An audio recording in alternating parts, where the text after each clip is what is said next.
Hello guys, welcome to Fireplace. My name is Prajwal, senior faculty of Fireplace. See, हमने last lecture में ये देखे थे कि डिफरेंस क्या होता है एक फुल स्टैक के फ्रंट एंड और बैक एंड के बीच में। देखिए, अगर हम लोग ऐसे देखने जाए तो कहने को तो दो चीजें होती है, एक फ्रंट एंड और एक बैक एंड। जिस तरह मैंने आपको पिछले लेक्चर में समझाया था कि बैकएंड में एक एप्लीकेशन सर्वर होता है और एक डेटाबेस सर्वर होता है, बट वो दोनों चीजें है तो पीछे ही, इसलिए वो दोनों चीजें बैकएंड हुई। पर एक जो तीसरी चीज जो मैंने कहा डेटाबेस सर्वर, वो हो गई तीसरी चीज, यानी कि डेटाबेस जो अलग से क्रिएट करना पड़ता है। ओके, उसके लिए हमें कुछ अलग टूल्स इस्तेमाल करने पड़ते हैं, उसके लिए हमें कुछ अलग चीजें लिखनी पड़ती है, उसके लिए हमें कुछ अलग कोड्स लिखने पड़ते हैं। बट कोड वर्ड से तो एप्लीकेशन सर्वर तक जो बनाते हैं हम लोग, वो भी एक बैकएंड ही होता है। दोनों चीजें और तीनों चीजें मिला के ही एक फुल स्टैक बनता है, एक फुल स्टैक डेवलपर बनता है।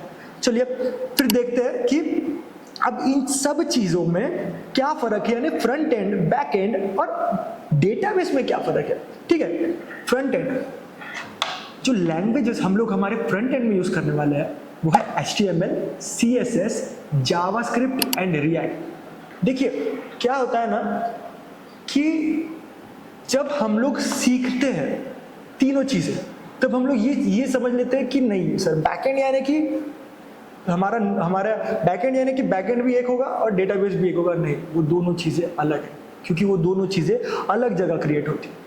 ठीक है, अभी हम लोग जब एक वेबसाइट को क्रिएट करते हैं तब हमें सबसे पहले जब हमें बनाना पड़ता है वो रहता है हमारा UI, यानी यूजर इंटरफेस। अगर आप देखोगे और आप कभी चीजें अच्छे से ऑब्जर्व करोगे तो अगर आप कोई भी वेबसाइट देख रहे हो तो उसकी चीजें एक वेल लेआउट में होती है। वो चीजें बनाने के लिए, वो एक बटन्स बनाने के लिए, वो सारा स्क्रॉल बनाने के लिए, उन सभी के लिए फ्रंट एंड होता है।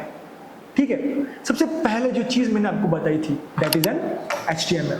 अब HTML क्या है? See, it is an structure of an web page. ठीक है, अगर कोई भी बोले that is the exact, this is the exact example, this is the structure of an web page. अब स्ट्रक्चर यानी क्या? आपने कभी किसी गाड़ी को देखा है, किसी कार को देखा है?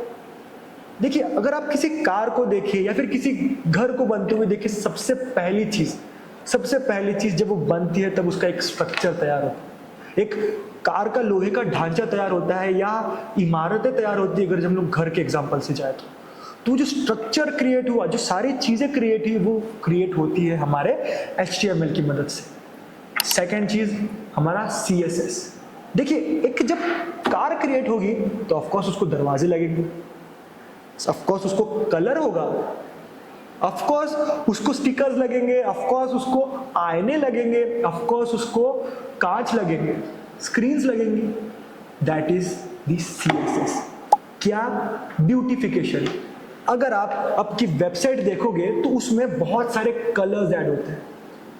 ठीक है, अगर हम लोग पीछे जाए, कुछ थोड़ा टाइम में पीछे जाए, तो हम लोग देखेंगे कि वेबसाइट्स एक बहुत ही सादे तरीके से या बहुत ही ठीक तरह से बनाई जाती थी, जिसमें कलर्स बिल्कुल नहीं रहते थे, कोई तरह का कलर नहीं है, किसी भी तरह का कलर उसमें ऐड नहीं होता था। क्यों? क्योंकि तब हम लोग CSS यूज नहीं करते थे। उसके बाद आया CSS, जिसकी मदद से हम लोग हमारे बटन को अलाइनमेंट्स या फिर कलर्स या फिर फॉन्ट स्टाइल, वेट, कितना बड़ा फॉन्ट चाहिए या फिर किस तरह से चाहिए, वो सब कुछ हम लोग हमारे CSS की मदद से डिफाइन करते हैं। ठीक है, अब एक कार तो बन गई, ठीक है, कलर भी हो गया, कांच लग गए, उसको स्ट्रक्चर भी क्रिएट हो गया, एक कार पूरी की पूरी कार दिख रही है। और क्या वो चलेगी? क्यों नहीं चलेगी? क्योंकि उसके अंदर अभी तक उसका इंजन नहीं आया। इंजन के बिना कार स्टार्ट हो ही नहीं सकती, इंजन के बिना उस कार का कोई काम है ही नहीं। ठीक है, एंड ये है हमारी तीसरी चीज, यानी जावास्क्रिप्ट, यानी कि हमारे फुल स्टैक के यानी फ्रंट एंड के लॉजिक्स। जो लॉजिक्स हम लोग हमारे वेबसाइट्स में लगाते हैं, जो लॉजिक्स हमारे front end plus back and में लगते हैं, जो चीज यूज्ड होती है हमारे फ्रंट एंड में, बैक एंड में लॉजिक लगाने के लिए, जो चीज हमारे फुल स्टैक का इंजन है, वो है हमारा जावास्क्रिप्ट। वो सारी चीजें, जो चीजें यानी कि क्लिक करने के बाद जो चीजें एक हैपन हो रही है या फिर चीज बदल रही है, वो चीज हो रही है हमारे जावास्क्रिप्ट की मदद से। ठीक है, अब 3 चीजें सर ये तो सब कुछ हो गया। एक पूरी कार ऑलरेडी रेडी हो गई है, हाँ, एक पूरी की पूरी कार रेडी हो गई है, कांच लग गए, कलर आ गए, एक पूरा का पूरा इंजन आ गया, हाँ आ गया। तो सर अभी फिर ये चौथा मॉडल क्यों है? फ्रंट एंड तो हमारा पूरा का पूरा क्रिएट हो गया, एक पूरा के मेरी वेब पेज या वेबसाइट जैसी दिखती है वो ऑलरेडी क्रिएट है। तो फिर ये चौथी चीज क्यों आई? ये चौथी चीज हमारे फ्रंट एंड के लिए क्यों आई? ये चौथी चीज हमारे यूआई क्रिएशन यानी यूजर इंटरफेस क्रिएशन के लिए क्यों आई? सी, अगर आपको सारी चीजें ऑलरेडी बनी बनाई मिल जाए तो देखिए, आपको बहुत सारी चीजें यानी कि CSS डिफाइन करना पड़ेगा, आपको बहुत सारी चीजें जावास्क्रिप्ट लिखनी पड़ेगी, बहुत सारे कॉम्प्लिकेशंस लिखने पड़ेंगे। पर अगर वो चीजें आपको अपने आप ही मिल जाए, वो सारी की सारी चीजें आपको ऑलरेडी बाय डिफाइन मिल जाए, तो आपको और कुछ नहीं करना पड़ता, बस सिर्फ और सिर्फ आपको और कुछ नहीं करना पड़ेगा। बस आपको एक ऐप इंस्टॉल करने के बाद वो सारी की सारी चीजें मिल जाए, तो सारे के सारे कंपोनेंट्स आपको वैसे ही मिल जाए, तो उस वक्त हम लोग यूज करते हैं हमारे चौथे मॉडल का, हमारे फ्रंट एंड के चौथे मॉडल का, जो कि है रिएक्ट JS, हमारे जावास्क्रिप्ट की लाइब्रेरी। हमारे जावास्क्रिप्ट की जो लाइब्रेरी है वो है रिएक्ट। ठीक है, जावास्क्रिप्ट में हम लोग जो भी लॉजिक्स लगाते हैं, जो भी चीजें हम लोग कर सकते हैं, जो भी चीजें हम लोग उसमें करते हैं, वो सारी इजी बनाता है हमें हमारा रिएक्ट। अब इतनी सारी कॉम्प्लिकेशंस जो हम लोग जावास्क्रिप्ट की मदद से कर रहे हैं, वो अगर रिएक्ट की मदद से आसानी से हो जा रही है, तो ऑफ कोर्स हम लोग क्या यूज करेंगे? हमारा रिएक्ट। ठीक है, ये 4 मॉडल्स तो हमारे फ्रंट एंड के लिए हो गए। तो सर 4 मॉडल्स तो ये पे हो गए, अभी हमारे बैक एंड में क्या क्या है, चलिए देखते हैं। बैक एंड, तो जैसा कि मैंने शायद से आपको पिछले वीडियो में भी कहा था कि अगर आप देखें कि वर्ड एडिटर के थ्रू जब भी डेटा या फिर कोई भी कोड हमारे बैकएंड तक जाएगा ना, उसमें हमारा काम आएगा अब हमारा नोड, क्योंकि एक इन्वायरमेंट हमें क्रिएट करना पड़ेगा, एक लिंक हमें क्रिएट करनी पड़ेगी, कोई जगह हमें क्रिएट करनी पड़ेगी। हाँ, वो जगह, वो इन्वायरमेंट, वो जो क्रिएट होता है वो होता है हमारे नोड की मदद से। देन एक्सप्रेस, ऑफ कोर्स वो इन्वायरमेंट जो क्रिएट कर रहा है, वो लाइन जो क्रिएट कर रहा है, वो लिंक जो क्रिएट कर रहा है, वो लिंक क्रिएट करता है हमारा express. So sir direct link create नहीं हो सकती, क्यों? क्योंकि C++ या फिर बाकी जो लैंग्वेज हम लोग देखते हैं, पाइथन या सारी की सारी चीजें जो हम लोग देख पा रहे हैं, उन सब में तो कुछ ऐसा नहीं होता है। हाँ, बट अगर मैं आपको इसकी एक छोटी सी हिस्ट्री बताऊं, तो 2009 के पहले कभी भी बैकएंड जावास्क्रिप्ट में लगता नहीं था।